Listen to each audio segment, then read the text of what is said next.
Hello, I am Moonstone, and welcome to Lights Camera Live Action, where I talk about live action shows and movies. And today I'm going to be talking about a movie called The Lovely Bones. I was introduced to this movie at a very young age. I don't remember how old I was, but I went into the living room and it was just on the TV.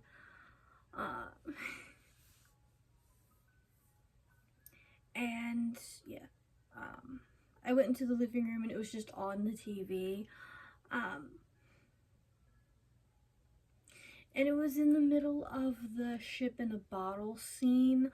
All I saw was a girl trying to get like her dad's attention using the ship in the bottle he was working on, and I didn't quite understand what was going on. Like, does she have superpowers? Is she in another dimension? What is happening? So I asked my dad who was happening to walk by, and he told me that the girl passed and she was trying to get a hold of her dad because her family doesn't know if she's passed or not. Except he said, you know, the big bad D word that I can't say because video. And I froze right then and there. I don't know if I have thanatopophobia or just a fear of the unknown, probably both. But I do this thing where I'll see something or I'll hear something and it's about passing, and I'll think about passing and I can't stop myself from thinking about it, and then I get scared and then I can't sleep because what if I pass in my sleep? And this was the first time I had one of those like moments. I could not sleep for 2 days. When where was I? Yeah, that was the first time I had one of those nights. But anyway, there are some trigger warnings for this movie: passing away, and then possible / implied manhandling. Personally, I didn't see anything, but I know like different people have different opinions about the villain of this story. I don't think he did anything to our main character. I didn't see any evidence of that, but I know some people just says he did, so I'm just gonna put it in there just in case. So the movie begins with our main character narrating over her life. She tells us she wanted to be a photographer when she grew up. She tells us the story about how she saved her brother's life, and she tells us her name, and then just BAM! She says that she was 14 when she was, and I felt like I was sinking, like, while watching this. Like, I knew she was gonna like get hurt somehow, some way, but I didn't expect it to like hit me in the face the first 30 seconds in. But yeah, I felt like I was sinking. Like, I immediately felt like I was sinking into my seat as soon as I heard that. We learn this movie takes place in the 70s, before social media and people knew how dangerous the world really was. Susie is the name of our main character. Susie says the man that hurt her, her family knew. Yeah, she knew, her parents knew, and when she tried to get a picture of some flowers, he ruined it by jumping into the middle of the picture. We see the picture that she took, but his face is actually hidden behind some of the flowers, and the movie actually does this. They keep his face and like identity almost a secret. because yeah, his face is always like obscured by something, leaving some kind of mystery to it, until it's not. Until it's not. Susie's on her way home. He comes out and convinces her to go with him to a secret clubhouse he made under the ground, like a little bunny burrow. And it's underground, under the cornfield. Under a cornfield. We cut back and forth between Susie and Harvey in his underground clubhouse, and Susie's family eating dinner, wondering where she is. And it starts off tame, like, hey, her sister's name is Lindsay. Hey, Lindsay, have you seen Susie? No, I haven't. And then those two just under the ground, just talking. And you can tell in the clubhouse, Susie is very uncomfortable.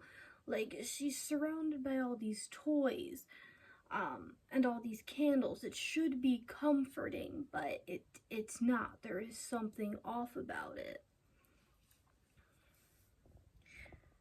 Harvey offers her a drink and she tries to leave, but he stops her by telling her to be polite. You have to be polite.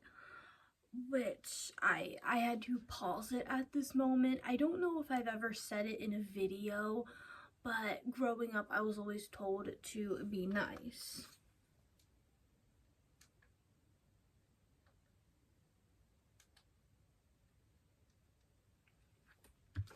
I was always told to be nice. You have to be nice. Don't do this. Be nice. Don't say that to him. You have to be nice. And now that I'm older, I'm always reminding myself to be nice. Yeah, I'm always reminding myself, no, I can't do that. That's rude and I have to be nice. And hearing him say, you have to be polite, it's, ugh. I don't know how to describe it. But anyway, Susie makes a run for it. Meanwhile, her parents are worried sick at this point. Her dad is out looking for her while her mom is calling the police. Susie stops running and looks around. The light has a weird blue tint to it and there's no one around.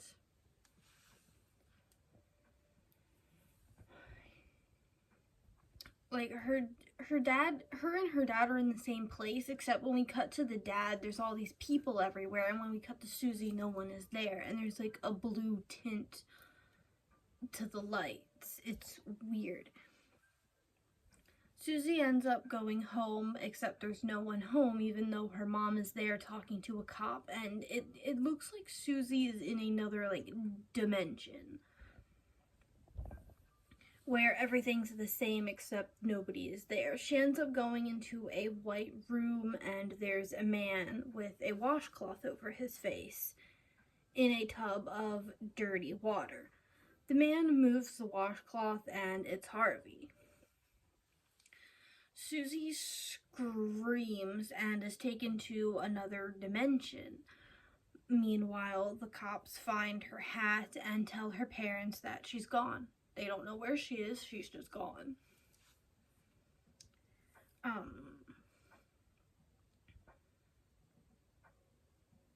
We cut to Harvey burning Susie's things and cleaning his bathroom. His bathroom is dirty like the one Susie saw him in.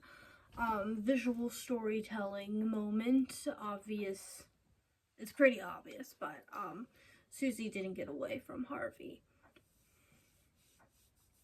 Yeah, Susie didn't get away from Harvey. He actually put an end to her. We see in her new dimension, it's a very weird fantasy land where everything is always changing and nothing is ever the same. The sun has flower petals around it. You could run into a field and have it slowly turn into an ocean beneath your feet, which actually does happen to her. You can fall into that ocean, close your eyes, and when you open them again, you're just in the forest. Because forest.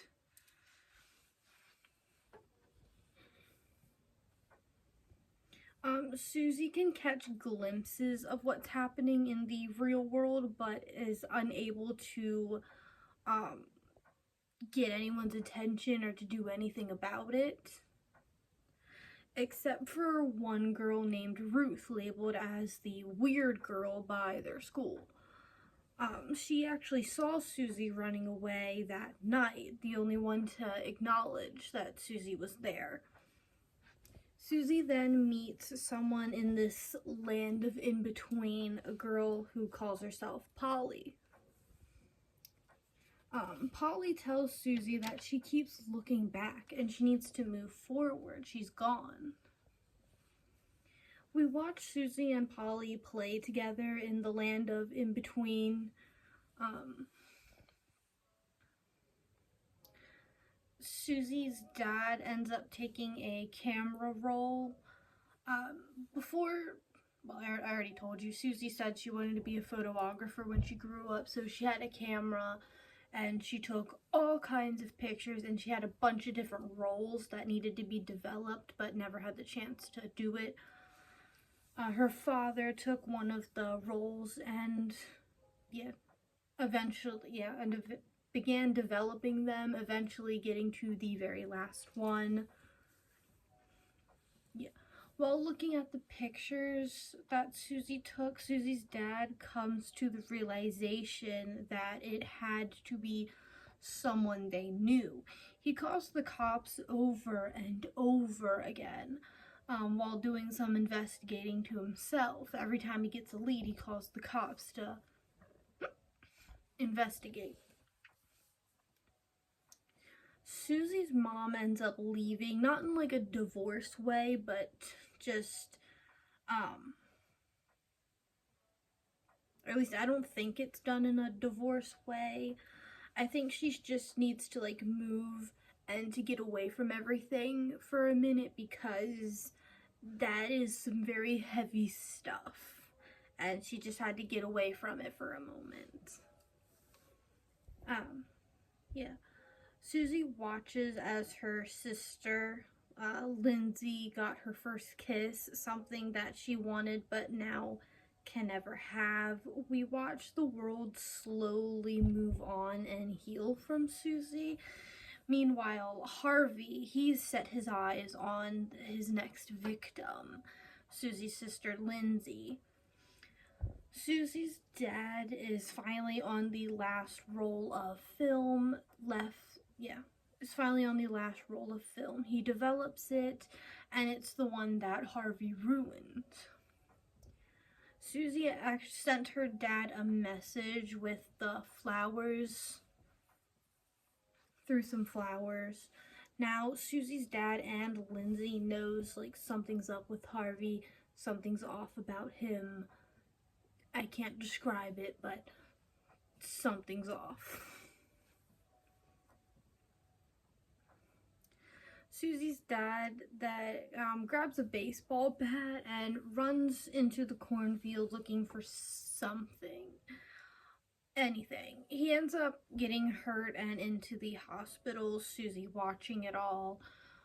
He was painfully close to the little Bunny Burrow clubhouse. At least I think it was, yeah.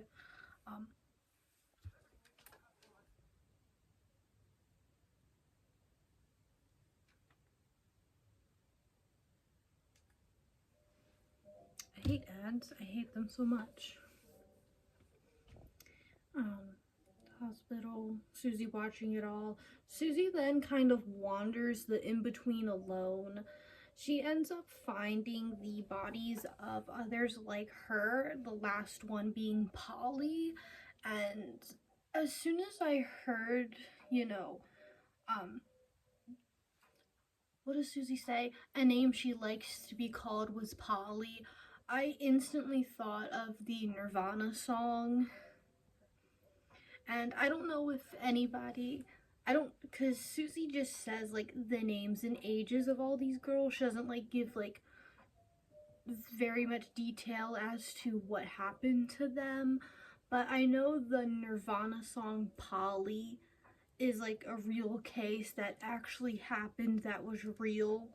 So I don't know if this Polly in the movie and the Polly from the song is the same Polly, or if they're different, and if they're real, are all the cases in this movie real?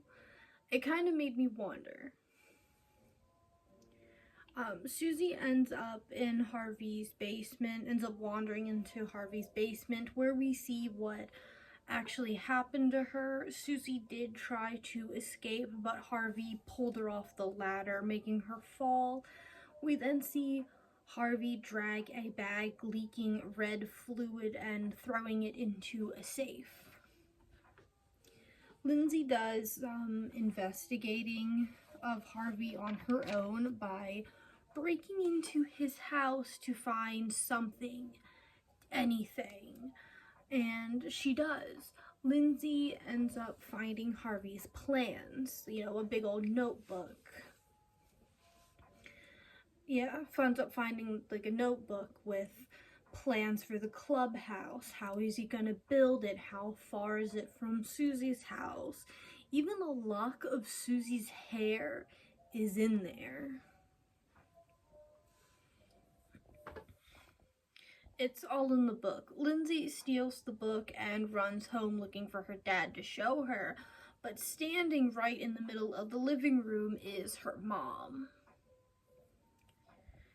She came home, and not wanting to ruin the family reunion between her mom and her dad, Lindsay ends up giving the book to her grandmother, who has been staying with them during this hard time.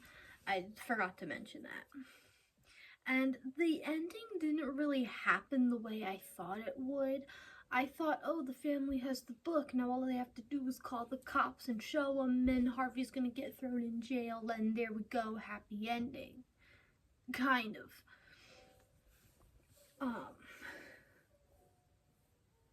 But instead, Harvey ends up slipping and cracking his head on the side of a mountain and getting buried in the snow. And right when I saw that, I was like, wait.